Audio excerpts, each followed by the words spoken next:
Сәлем достар, қалдарыңыз қалай? Менің YouTube каналыма қош келдіңіздер. Сіздермен мен Алтынай Ақылқызы. Бүгін өте қызықты әрі қыздар үшін өзекті тақырыпты қозғағым келіп отыр. Барлығы сұрағаннан кейін осы видеоны түсіріп отырмын. Өзімнен бастайын, тұрмысқа шыққанша 56, 55, 50 мен 55 килоның арасында жүрген болатынмын. Енді тұрмысқа шыққаннан кейін бала босанасын, одан кейін балалардың арасы жиі болған сайын әйел адамның денсаулығы қалпына келмей жатып, жаңағы артық салмақтар қосыла береді. 76 килоға жеткен кезде ырсылдап, өзімді бір қиын сезіндім ғой. Арсылдап, ұйықтай бергім келеді, энергия жоқ. Мысалға, шаршай бересің, иә? Сіздер байқап жатқан шығарсыздар өздеріңіз артық салмағы бар адамдарда. Енді міне 76 килоға келгенде менде патолог болды. Ой, мен азуым керек, бұлай болмайды деп.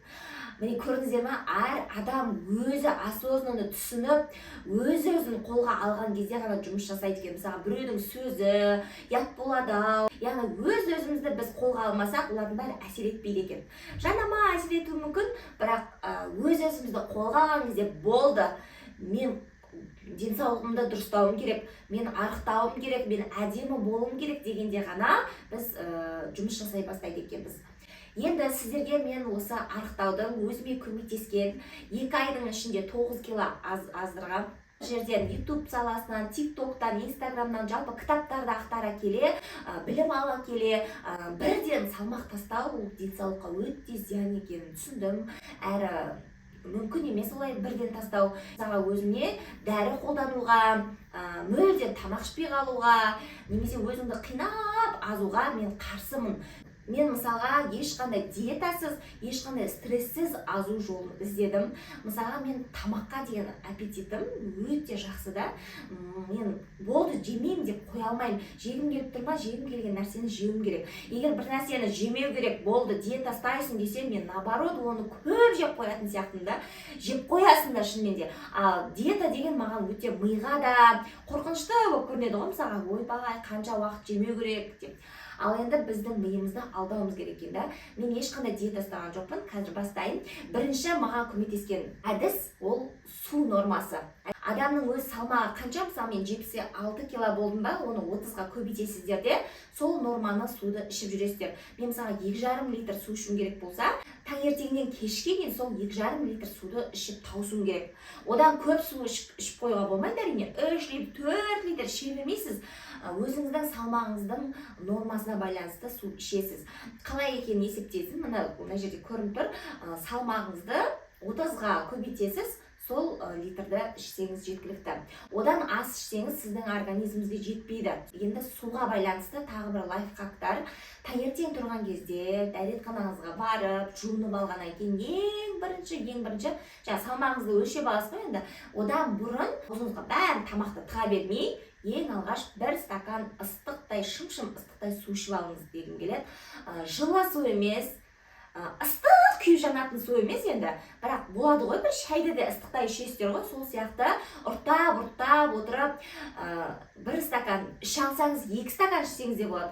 Ыстықтай суды ішсеңіз, бір өзіңіз де байқайсыз, асқазаныңызға кіріп, бір теріңіз бұрқыда қалады ғой. Міне сол ыстықтай судың өзі сізді күні бойы жиналған шлактарыңыз бәрін шығаруға, майыңызды ыдыратуға көмектеседі.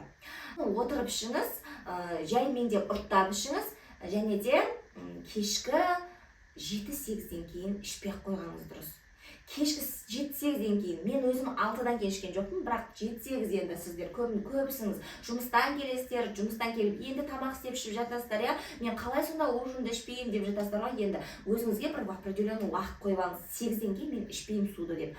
8-ден кейін ішкен су ол су емес, уже майға айналады, отек, ісікке айналады. Сондықтан суыңызды жаңа күні бойына өзіңіздің бойыңызға, салмағыңызға байланысты суды күні бойына ішіп жүресіз. Екінші бізде тамақтану. Яғни тамақтануда мен еш нәрседен отказ берген жоқпын. Барлығын жей бердім шынымды айтсам. Мен диета, бір нәрсені жемеу керек десем, мен наоборот қиналам. Сондықтан өзіме стресс болмайтындай тамақ жейін онда дедім де, бірақ ешқандай да перекус жасаған жоқпын. Яғни мен завтрак іштім, таңертең барлығы тұрып садикке, жұмысқа, сабаққа кетеді. Соның бәрін шығарып салып, өздерінің завтрактарын беріп, бәрін шығарып салып келгеннен кейін сағат 8 мен 9-ның арасында завтрагымды ішсем, 9-дан кейін болды, аузым тамақ жемеймін, бірақ су ішіп жүрдім арасында. Сағат 1-2-де мен обед ішемін. Обедте кәдімгі өзіңіз үйде істеп жатқан тамағыңызды ішесіз. Сорпа ма сорпа, гречка ма, бешбармақ па, макарон ба, әйтеуір өзіңізге лайықты тарелкеге салып іштім. Қасына көкөніс қосып жесеңіз, одан да тіпті жақсы. Егер рационыңызды мен одан да тезірек арықтағым керек, маған эффективно көмектесін десеңіз, тарелкеңізге жай азайтып жесеңіз де болады. Бірақ мен ешқандай оны азайтып жеген жоқпын, кәдімгідей қалай бар солай жедім. Бірақ ортада айтып тұрмын ғой, перекус жасаған жоқпын. Жаңа 9-да завтрагымды іштім, таңғы асымды, түскі асымды 2-лерде, 1-де ішсем, 2-ден кейін тағы да 3, 4, 5, 6, 6-ға дейін 4 сағат жемей, 6-да кешкі асымды іштім. Жаңа тағы да үйге жасап жатқан тамақтар. Енді қараңыз, сіз ортада ештеңе жемейміз ба десе, ештеңе жемейсіз, бірақ су ішіп жүресіз. Қарныңыз ашады. Біз әбден перекусқа үйреніп қалғанбыз ғой. Кухняға барған кезде тамақ істейін деп отырсаң, сәбіз сала саласың аузыңа, жаңғақтарды сала саласың, самсаң тұрма самсаны, бауырсағың тұрма бауырсағың, тәтті бір нәрсе торт болса қасықтап жей саласың. Оның бәрі керек емес. Бірақ егер де жегіңіз келіп тұрса, мен қазір жеймін, обедте жеймін, тамақпен бірге жеңіз соны. Ешқандай отказ беріп, оны стрессовать етіп, миыңызбен ойланып жүрмеңіз. Самса жегіңіз келіп тұрма, жаңағы ортада аралықта емес, түсте немесе кешкіге қойып қойыңыз, тамақпен бірге жеп аламын қазір 2 самсаны, 1 самсаны деп. Солай перекуссіз жасасаңыз, ортада жеген тамақтарыңыз кішкене қорытылып үлгереді. Майға айналмайды да. Енді қараңыз, мен кешкі 6-да барлығы садиктен, сабақтан, жұмыстан жиналады, барлығына тамақтарын беріп, бірге отырып тамақтанып, сонымен суды да ішіп, сонымен мен болды, жемеймін деп аузымды жаптым да. Өзіңіз былай ойланып қарасаңыз, мен сонда 6-дан кейін тамақ ішпеймін ба деп қорқыныш болуы мүмкін. Миыңызда алдайсыз, мен жедім жаңа деп. Бірақ менде уақыт өтіп кетті. 6-дан кейін жемедім, 7-ге дейін жаңа ішіп алдық, одан кейін жинастырдық, бала-шаға, ойнау, анау-мынау, ұйықтатам дегенше 9-10 болып кетеді. Қалай уақыттың өткенін білмей қаласыз. Басында бірінші аптада қиналып, адаптация жасап жүріңіз мүмкін, бірақ су ішкіңіз келуі мүмкін, бір нәрсе жеп қойыңыз, жегіңіз келіп тұрады, бірақ үйреніп кетесіз. Өзіңіз осыған қалыпты қойып қойсаңыз, үйреніп кетесіз. 6-7-ден кейін жемеуге тырысыңыз. Жұмыстан келіп жатсаңыз, максимум 8-ден кейін жемеуге тырысыңыз да. Болды, 8-ден кейін мен жемеймін. Сіз жемеймін дегенде диета ұстап жатқан жоқсыз. Таңертең завтрагыңызды іштіңіз, обед, түскі ас іштіңіз, кешкі асты іштіңіз отбасыңызбен. Сіз аш емессіз. Просто аузыңызға салып ермек ретінде жегіңіз келіп тұр. Аш емессіз, сіз кешкі ас жеп алдыңыз мысалға. Мақұл, жұмыстан келіп неғып жатсаңыз, 8-ге дейін жеңіз де, одан кейін жемеңіз. Үшінші, ұйқы. Бұрын мен білмейтінмін ұйқының соншалықты маңызды екенін да. Жаңа салмақ қоспауға маңызды екен. Былай маңызды екен білеміз ғой, шаршамауымызға, ұйқымызға, бірақ салмақты қоспауға маңызды екенін білмеппін. Өйткені мен бала босанғаннан кейін біз не істейміз? Балам ұйықтағанда шай ішіп алайын, түнімен шай ішеміз. Одан кейін мен бірінші, екінші баламды босанғаннан кейін мен торт саласымен айналыстым. Профессионально торт пісіріп, заказбен сатып, заказ алатындай торт пісіріп жүрдім. Енді тортты мен қай уақытта пісіремін? Күндіз бала-шағамен, бөпелерімді емізем, ойнатам, үйдің тірлігі бар дегенде. Сондықтан мен балаларды ұйықтатқан кезде жасайтынмын да, ертеңгі заказды, одан кейінгі заказды, мейрамдарда тіпті көбейіп кететін. Сонда мен түнімен тік тұрып аяғыма корждан пісірем, кремін жасайсың, оны жағасың, одан кейін холодильникке саласың, күтесің, арасында жаңағы формаларын реттеген кезде жан-жақ шеттерін обал болмасын деп жейсің, шай қоясың. Сонда қарасың, мен түнде де шай ішіп отырмын, түнде ұйқым қанбады, түнгі 2, таңғы 3-4-ге дейін пісіретін жағдайда болғанмын кейде. Сонда менде дұрыс ұйқы болмаған, уақытылы ұйқы болмаған, және дұрыс жаңағы тамақтану әдемі болмаған да, содан мен семіргем ғой. Енді мен ұйқыны айтар едім, бүгінгі күн, мысалға бүгін 20-сы ма, 19-ы десек, мысалға 19-шы числоның түнгі 12-ге дейін бүгінгі күн аяқталады. Сол 19-шы число күні ұйықтап қалуыңыз керек. Түнгі 10-да немесе ары кетсе 11-де ұйықтап қалуыңыз керек. Одан кейін 20-сы басталады, мысалға 20-шы числоның түнгі таңынан. Сіз сонда ұйқыңыз қанатын болады екен. Міндетті түрде ұйқы біздің салмақ қоспауымызға әсер етеді екен. Енді бізде шаг жасау. 10.000 шаг дегенде өте керемет нәрсе. Мен күнде 10.000 шаг жасап отырдым. Енді бастапқыда сіздер үйрене алмасаңыздар, жүріп көрмеген болсаңыздар, 5.000 шақтан бастасаңыздар да болады. Бірақ 10.000 шаққа толтырыңыздар, одан асып 15-20 шақ жасасаңыздар тіптен жақсы. Енді қараңыздар, 10.000 шақты мен таңертең ұйқымды қиып тұрып, жүріп қайтатын 10.000 шақта. Таңғы салқын бар, енді жаз мезгілінен бастадым ғой, қазір күн суып бастады. Одан кейін таңертең тұра алмай қалсам, кешкісін балалар тамақтандырып бәрін болғаннан кейін кешкісін айналып қайтатынмын. Содан кейін күн суып бастағаннан кейін мен уже жаурап жүргім келмеді. Зал мен спальняның терезесінің арасында жүріп отырдым ғой. 1 сағат тоқтамай жүремін. 1,5 сағат тоқтамай жүремін. Бірақ мен ана тамағымды істеп атам, қуырып кетемін, неғып кетемін. Сонда мен тек тамақ істеп қана емес, тек шаг жүріп қана емес, 2-3 жұмысты бірге алып жүрдім да. Кейде телефоныма подкаст қойып, немесе телефоныма басқа көретін нәрселерімді қойып та сөйтіп жүрдім. Немесе кітабымды былайынан, болмаса монтаждап тұрып, соны загрузить етіп жүрдім. Мысалы, YouTube-ға видео түсіремін ғой. Солай мен үйде жүре бастадым. Егер далаға жүру қолдарыңыздан келмей жатса, мысалы жер үйде тұрсаңыздар, есік алдарыңызда жүрсеңіздер болады. Мысалы, огородқа дейін, воротаға дейін дегенде. Мен үйдің ішінде жүрдім. Үйіміз енді қатты кең емес, бірақ сонда да залдан ана бөлмеге дейін екі жақты қатты жүру арқылы 1 сағат жүрсем де 7-8 мың шаг жасап қоясың. Солай шагымды толтырып отырдым. Шагтың негізі, мысалы, арық қыздардың өздері де шаг жасайды ғой. Неге олар? Салмақ тастау үшін ғана емес, сонда олар ол шаг адамға энергияны толтыру үшін де керек та. Өздеріңіз бастап көріңіздерші, бастапқы 1-ші күн, 2-ші күн өзіңізбен өзіңіз бір рахаттанып, энергияңыз толып, барлығын жасап тастайтын сияқты, сезімде боласыз. Содан кейін күшті бір ойлар, миыңызға идеялар келе бастайды. Мынаны жасайын, мына жерге барам, қазір мен мына жұмысты жасайын, мынандай әрекеттер армандайсыз. Енді керемет қой, өзіңізбен өзіңіз айналысып, жаңағы 10.000 шақта қалай жүріп қойғаныңызды білмей қаласыз. Енді көбісі жаттығу жасау керек, терлеп тұрып дейді. Мынанда ішке жасап жатады, қолына жасап жатады, ол енді қосымша жасай берсеңіз, ол өзіңізге плюс. Бірақ менің ешқандай жасауға уақытым болған жоқ. Өйткені мен балалар жағынан жұмыс бар, үй тірлігім бар, өзімнің жазатын жұмыстарым бар дегенде. Шынымды айтсам, өзімді олай қинағым келген жоқ. Жасауға болады, бірақ осы 10.000 шаг арқылы да сіз арықтауға, салмақ тастауыңызға керемет әсер етеді. Жүгіруден қарағанда жай жүрістің өзі организм, ағзаңызға керемет әсер етеді. Сондықтан 10.000 шақты қолға алыңыздар. Элементтер арқылы ғана мен осы 2 айдың ішінде 9-10 кило азып отырмын. 67 килограмм, қазір 66-ға кетіп бара жатырмын.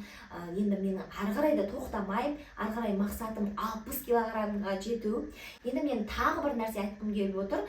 Менің бойыма негізі 55-60 килограмм мен жүру керек.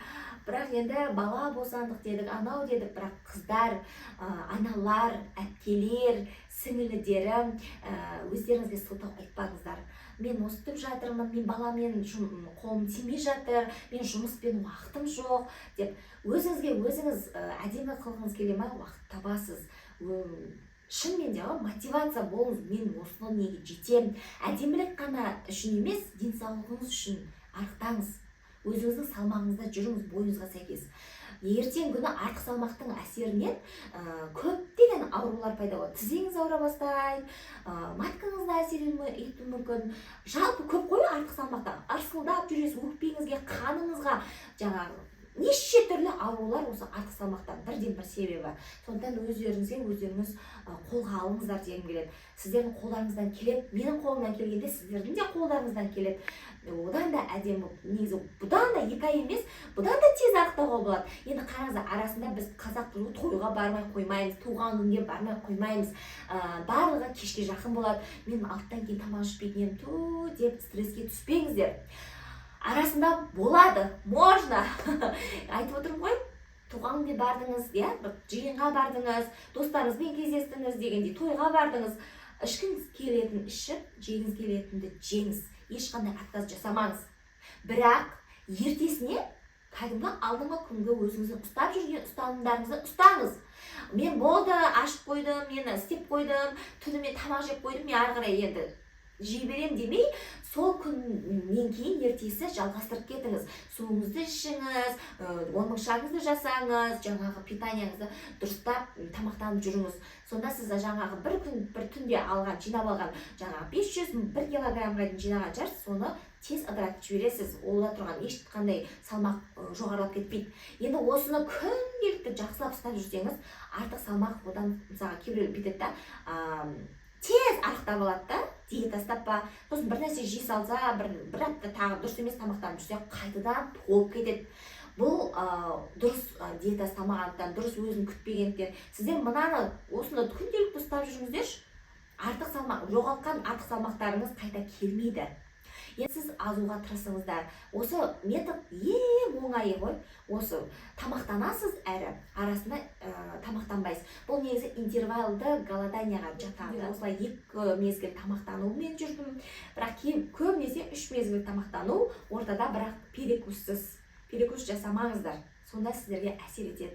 Таңғы асқа көбінесе белокты жеуге тырысыңыздар. Белокқа не? Жұмыртқа, творог, ет, сіз балық жатады ғой бәрі. Бірақ біз енді балықты, етті қайнатып алып күнде жей алмаймыз ғой.